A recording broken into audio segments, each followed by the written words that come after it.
Hey everyone, I am Robin the Copy Bitch. This is Stewie, my sidekick sloth, and we are doing a very quick intro because we're going to do a shift to my computer because I want to share my screen and show you this exciting thing that I discovered yesterday.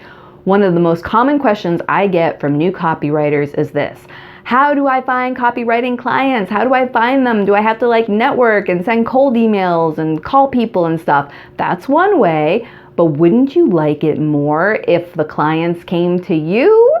I think so. That just makes things so much easier. And I'm actually going to show you this way that I stumbled on yesterday. It's actually not a new idea, but I never realized how much opportunity was there for new copywriters until I stumbled across this thing that I'm going to tell you about when I was doing keyword research. So I'm going to hand it over to myself on a screen and then we will wrap it up afterwards. Okay, let's do this. So this is the keyword research tool that I use. I use SEMrush. It is a paid tool. I do think that they have a free trial, and they might even have a free basic plan that gives you very, very basic, bare bones access. It's been a while since I've been on any of the freebies. I'm on the paid version. If you are serious about copywriting, you are going to need to know SEO. I can't stress this enough. You will be writing website copy. You will be writing blog posts. You will be writing landing pages, and you need to make sure that these pages are optimized for search engines, because that's the point. You have clients who are paying you to do this work so that the content has a good chance of ranking well in Google when people are doing searches on that. That's the whole concept behind inbound marketing and content marketing. Are there exceptions? Sure. Maybe you go into a type of copywriting that's you're just doing emails, or maybe you're just doing snail mail, direct mail.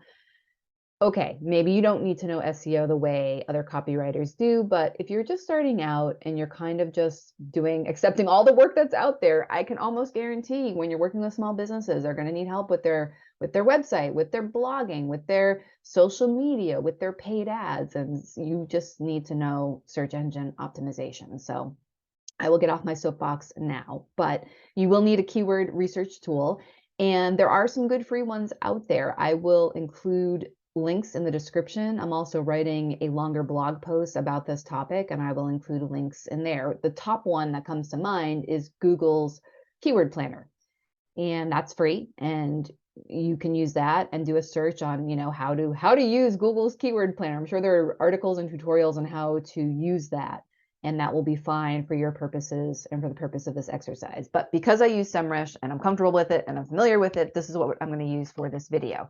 So with that being said, what happened was yesterday I came to SEMrush to find some keyword phrases that I could write about on my blog and to do videos for people like you. I wanted to see, what are some of the phrases that I should be talking about and writing about. So I decided to do a broad search, and I don't know what inspired me to do this, but that's what I did. I just did a search on copywriting.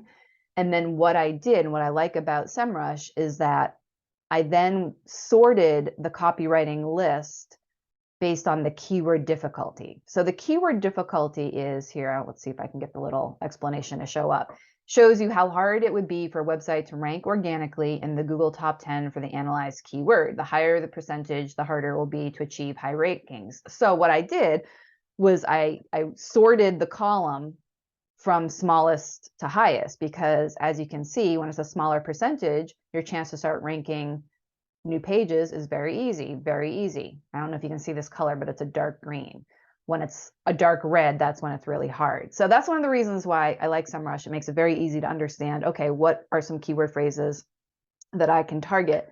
And it also tells me the monthly search volume, the average monthly search volume. And again, you can see the little explanation here. So here's the exciting part. I did copywriting. I sorted from easiest keywords to hardest, and I noticed something when I did this. And the reason why I haven't thought of this before is because I'm incredibly fortunate. I've been doing this for a long time. I've been doing copywriting since 2002. So I'm very fortunate that I have regular clients. I get lots of referrals from people and past, clients or current clients. And I also get business from my website, which is important. It's kind of part of this discussion.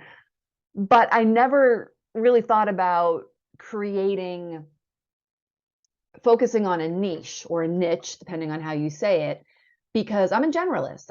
People ask me, should I specialize? Should I specialize? Should I specialize? And you absolutely can. I just happen to be a generalist. I'm a B2B, B2C copywriter, B2B meaning business to business, B2C meaning business to consumer.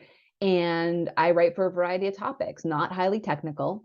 And I'm very, very selective now. I'm lucky that I can be about what I, write about, because I want it to be something interesting and something I feel I can really do well. So I tend to avoid stuff that's maybe a little too dry or just something that I just don't have a lot of interest in. However, when you're getting started and you're wondering, how do I find copywriting clients? I can't stress this enough. It shouldn't be about you trying to find them. It's so much better. And I know I've already said this, but I want to emphasize it again. It's better when they find you, because think about it.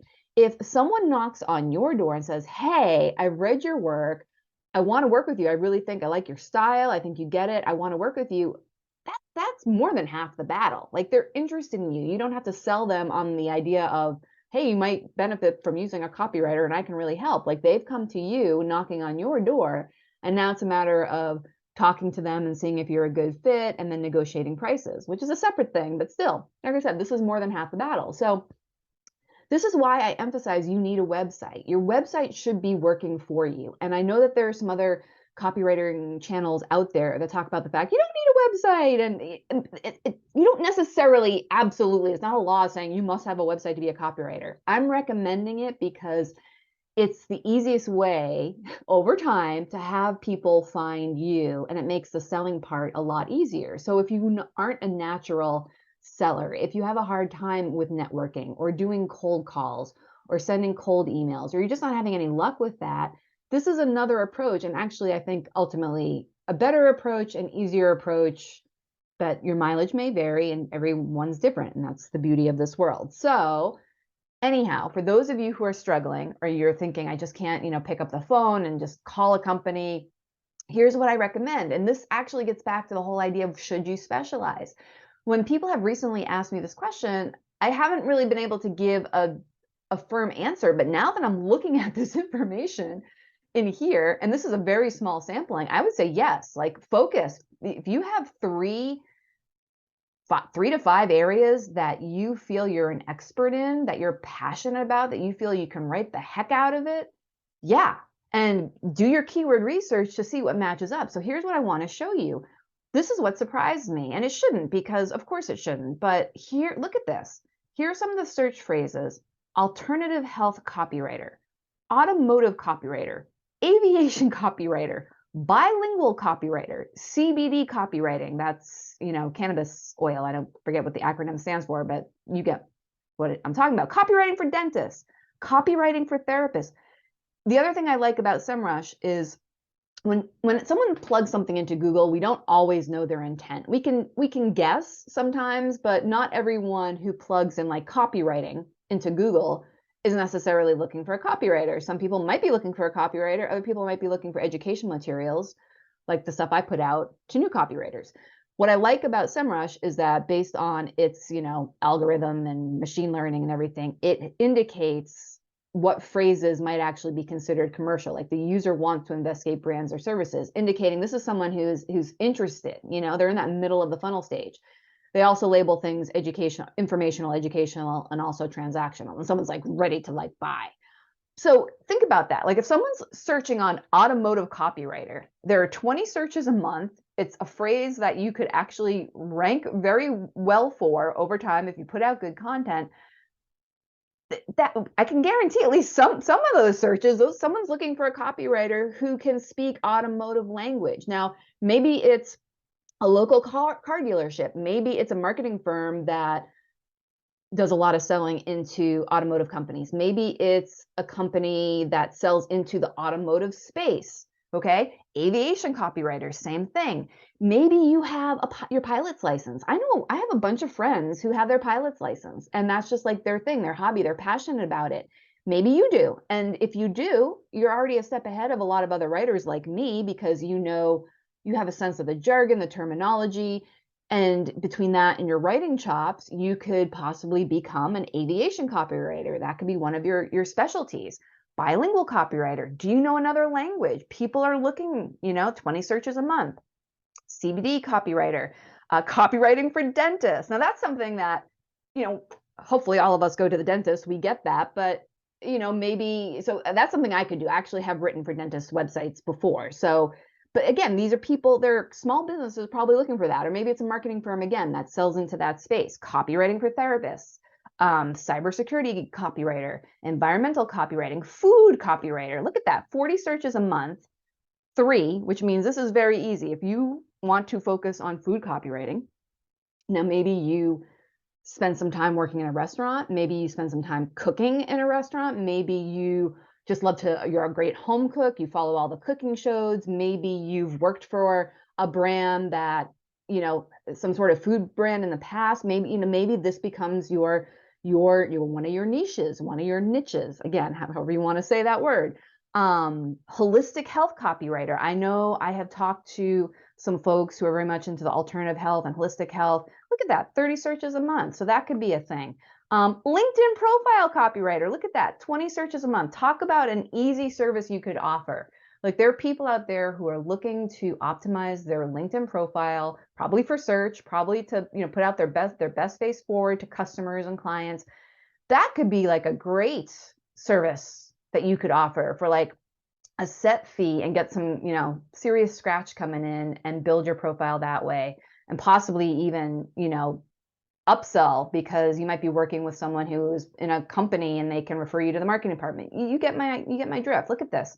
Podcast copywriting, political copywriting, science copywriter, social media copywriting service. And this is let me just tell you that this is a very, very small sampling. So what I would recommend, especially if you decide to like go on something like SEMrush, do a search on copywriting, do the reverse search so that the easiest stuff shows up first. You're going to find all of this. And like I said, this is a small sampling of all the different niches. I just wanted to kind of curate and pull together some things to show you. So now what I want to do, I'm going to go back up to food copywriter, because that caught my attention, because there are 40 searches a month. And I guarantee you some of those people who are doing that search are looking for someone who can write about food, okay? They can write about it in a way that's engaging, intelligent, someone who has expertise, someone who speaks lingo, someone who can maybe bring product descriptions to life. So what I did was I did a search on food copywriter, okay? Hopefully you can see my screen. I increased the zoom. What's interesting about this, first of all, is that there are no ads. This is all organic. This is an organic listing. So there's opportunity here. If you are someone who feels like you are an expert or have the expertise in food and you can write that, and that's been something you've been thinking about doing, first of all, there's opportunity here. There are 40 searches a month and there are no ads. So you could actually be writing some, have some pay-per-click ads and possibly get business that way. But let's just look at what we have here in the organic search listings. First of all, Indeed is a good place to look for copywriting jobs if you want to go that route where you're actually reaching out to companies. So that could be one source of finding clients. But here are the folks who actually have some websites. Now, I want to look at Garrett's website and I want to look at Anna's website, because this is also a great lesson in why you should have a website. So if someone does food copywriter, first of all, let's talk about Garrett. What I love about Garrett is this is, first of all, great meta description. Great meta description. If you're wondering what a meta description is, this is a great example. It's a snippet of text that shows up underneath your title tag, the page title. And look at how friendly that is. Hey, I'm Garrett Oden, a food copywriter. I work with food brands around the world to create compelling copy and content. Upcoming project, let's chat. Like, awesome. Like, that's perfect right there. That sells. It makes me want to go in. The other thing about Garrett is he's using this food copywriting term and writing about it. Like, he's got a blog or some sort of services. So that's what you want to do. You're not going to just have one page called food copywriting. In order to make this work, you're going to have several pages, including probably a blog. So you might create a service line, and maybe you have services in the main nav, and then you have a drop down with 3 to 5 of your focus areas. So maybe it's food copywriting and aviation copywriting, and what are some of the other ones we looked at? Science copywriting, whatever it is, you could have those 3 drop downs, and then each one is its own page where you get into the nitty gritty and you kind of really, showcase, talk about food copywriting. And then on your blog, you can talk about spin-off topics about food copywriting. I'm going to show you what I mean by that in a second. But first, let's look at Garrett's site. Okay, so I'm going to go to Garrett's site. And now this is just, this is great. I mean, seriously, it's simple too, right? It's not like anything. It's just very simple nav. It's got his name. I know immediately what he does. The modern food copywriter. Look at the great image back there. Let's look at services. His is pretty, but look at, I told you guys that all you need is something very simple. You need home, you need about, services. This is good. Portfolio, contact, and his more is where he has his blog and his coffee marketing school. That's cool. I have not dug into this site, but look at this. We know where he is. Not that it matters, but you know what? This is going to be great for search. So if someone is actually in Texas and they're looking for like a food copywriter Texas and doing a search on that, they're going to find him. Or if they're looking for freelance copywriter Austin, Texas, and that is definitely something that people are searching on because I saw that as well, they're going to find him. And this is just great copy. Like seriously, like if you want an example of what to put, this is great. This is great. This is called what we call social proof.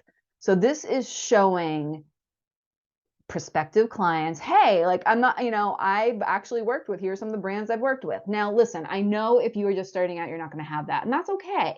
That's okay. Here's the thing. Some big brands are probably going to use Garrett because they can afford him. But they're going to be smaller businesses that maybe can't afford, and I don't know what his rates are, but I'm assuming since this guy sounds like he's been doing this a while, he probably charges a pretty penny and he seems like he deserves it. So that's great. And the bigger brands might go with him. There are going to be brands who like might not be able to afford him. And that's where you come in, because you're not going to be charging those premium rates out of the gate because you're starting out. You can still charge well, but maybe not the premium rates. Okay.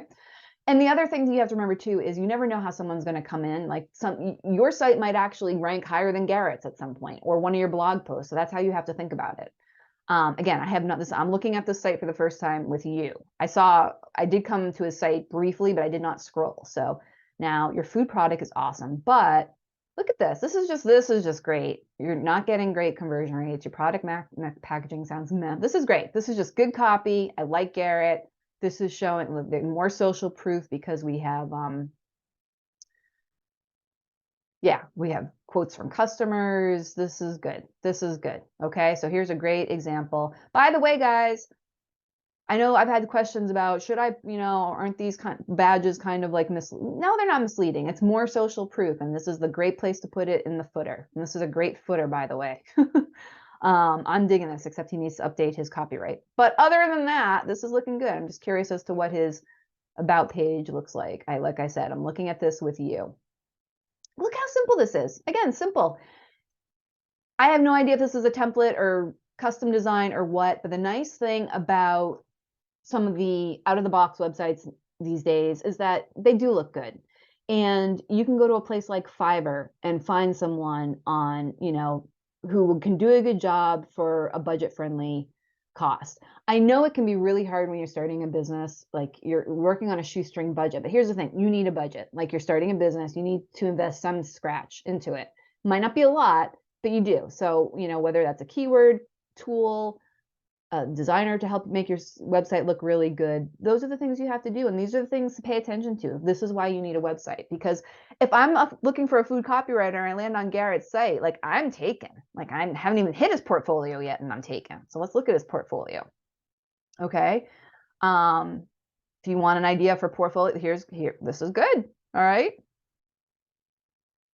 I'm just looking right now. This is really nice, guys. Seriously, this is a really nice portfolio. So very nice. Yep. Okay. Well, I think we get that Garrett is all that and a bag of chips, which is great.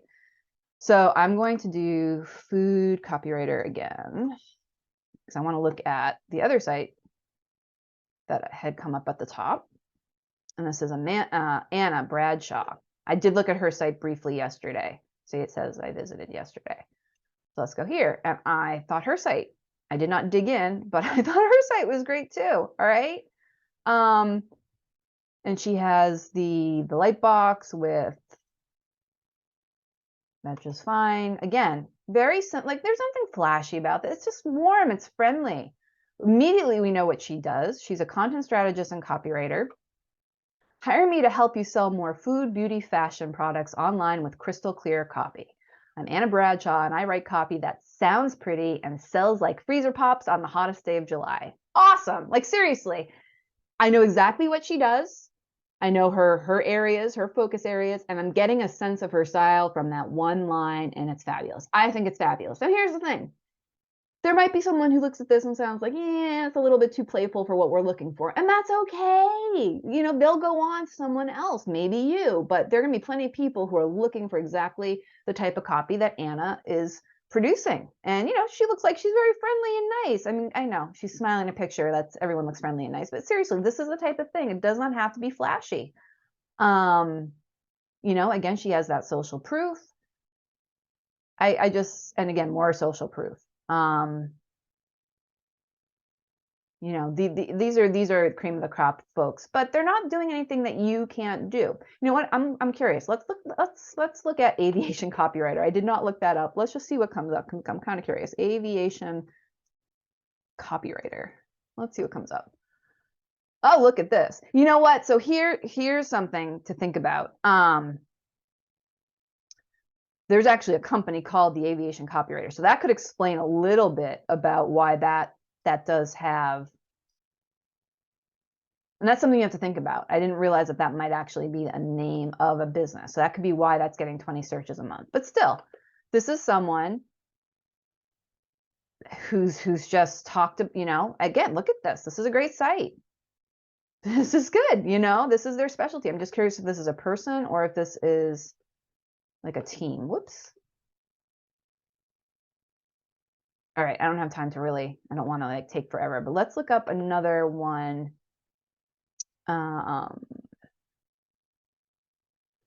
Let's look up one here. How about copywriting for therapists? Because that we know won't be like its own business. Copywriting for therapists. Let's see what comes up. Okay, so there's a marketingfortherapists.org. So interesting. Like, you know, this, if you're thinking like you could do copywriting for therapists, that might be a place to network with and reach out to.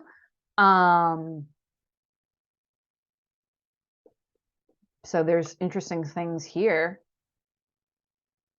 Here's a person who is a mental health copywriter, Allie Lynn. Let's look at her site. She mentions SEO in her meta description. Look, you know, again, home, about, services, portfolio. This is very, very simple, but nice. This could very well be a template. I'm not judging.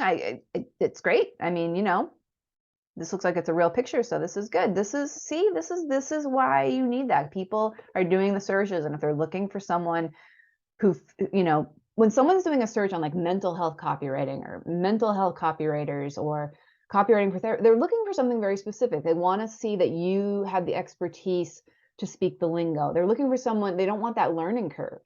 You know, someone could reach out to me about aviation copywriting, but think of the learning curve I'd have. Like, I'd have so many questions. Why not go to someone who actually knows something, a thing or two about the aviation industry and can prove it?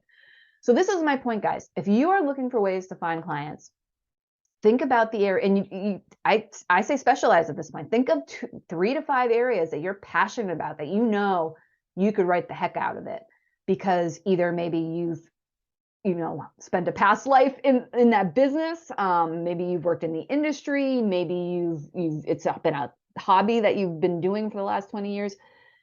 And then think about, you know, creating service pages on your website about each one of those niches, and then creating spin-off topics with blog posts. And over time, you know, that stuff could rank very well in Google if you write great content and you optimize it well. And here's the thing, what a great exercise for you. So if you're starting out, and put the thought and time into your website, show people the type of kick-ass website you can create, because then they're getting a sense of like, hey, boy, they can do this website for themselves, they can create a great website for me. That's like your best form of advertisement, is your website. You know, show your personality, show how you write, show how you do the search engine optimization, because someone who understands SEO will be able to look at that and see that, and optimize your blog post accordingly. Write a well-optimized blog post. Again, that's going to be great practice. So do that. So what I wanted to show you is Like, let's say I was a food copywriter. I'm gonna go to my magic keyword tool. I'm gonna put in food copy. I think I did that too. Yeah.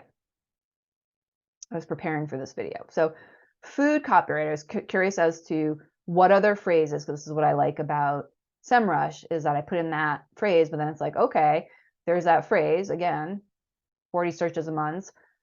Food copywriting, 40 searches a month, 11. So you could do your about page. This is where SEO gets fun. Your about page could be about you as the food copywriter, and then you could have food copywriting as one of your services. And you have two separate pages that can be optimized for two separate terms. They're not competing with each other, and that's what you want to think about. Best examples of great food copywriting. So you could write a blog post called Best Examples of Great Food Copywriting, and you could promote your own stuff. Like, I mean, there's nothing wrong with that. That could be the title of the blog, and then you get into it and you share maybe 5 examples that you've done or how you would do it or something like that. Copywriting examples for food. Here's how you could change that title and get a couple blog posts out of it. You could say copywriting examples for food that work, copywriting examples for food that fail. All right, 2 blog posts with, focusing on that keyword phrase. Copywriting for food products, 10 things to keep in mind when doing copywriting for food products. Food and beverage copywriter, again, food. So again, not a ton of volume, but very easy in terms of your ability to rank. Whole foods copywriter, that might be someone who's just looking to see best food copywriter. So there's all these wonderful long tail keyword phrases, as we call them. So I was really excited by this because I know some of you are like, how do I find copywriting clients? And here are the things I'm interested in. And there was one person that I was emailing back and forth with, and the person was like, I'm interested in cannabis, like, marijuana. I know a lot of stuff about CBD and spirituality, and I forget what the other topic was, but there's cannabis copywriting is a thing. I'm going to spell it wrong. Cannabis copywriter is a thing, or copywriting or something like that. Look at that. Okay. So 90 searches a month. I mean, if you have knowledge about that, and that is something where it really helps to have that expertise, because I couldn't do a cannabis dispensary website. I know nothing about cannabis. I just don't. I don't know. I've never smoked weed in my life to date. That might change someday, but I'm 50 years old, not even almost. I'm 50 years old and never have. I know nothing about it, but maybe you do. And dispensaries are, it's legal in Massachusetts. So this is a niche that you can become the cannabis copywriter. Great. Look at 90 searches a month. You will be in business. You will do well. You can, then you can start charging those premium rates. Anyway, I'm going to wrap up here because I've been talking for a while, but this is really exciting. Just to recap, and I will throw it back to myself and Stewie in a second, but just to recap, what you're going to want to do is you're going to want to do a search in a keyword tool and find some of these niche areas. Think about the niches you like, and then you can search on those terms. Like, maybe you're really into beauty, beauty copywriting, skincare copywriting, hair salon copywriting. Like, seriously, whatever you're interested in, or you feel like you're passionate about, or things that you like to do or play, or you have knowledge of, or maybe you worked in the industry before and you feel you could write about it well, Google that, or look in the keyword tool, then you can Google it, see what's out there, and then start creating your site around that. And it can be a simple site, but you need one: homepage, about page, services page, where you then delineate and have a page on each service, and then have a blog post where you get into those longer tail keyword phrases and you create different blog posts about these topics, so that you can really start informing Google that you're the expert in this area. And over time, it's not going to happen overnight. You're not going to write one blog post and you're going to suddenly go to the top of Google and people are going to be knocking on your door. But over time, if you put enough great content out there and really do a good job with it, you are going to bubble to the top and people will click on it. And if you're doing a good job, they're going to be like, hey, I really like this style. And they're going to contact you. And again, that's more than half the battle. They're coming to you saying, I like your writing. I want to work with you. Now it's just a matter of saying, okay, let's get on the call and discuss your project, and then you give a quote. Boom. Okay. That's where I'm going to leave it. Bye. Hey everyone, and there you have it. Hopefully you found that helpful. I think that the best way to get clients is to put out great content, have them knock on your door rather than having to knock on their door. That's just my own personal opinion. I'm an extreme introvert and that's the way I roll. So anyway, hopefully you found it helpful. If you have more questions, feel free to leave them in the comments. If you liked this video and you found it helpful, give us a thumbs up. That really helps us out. And if you didn't like it, just move along and we will see you next time.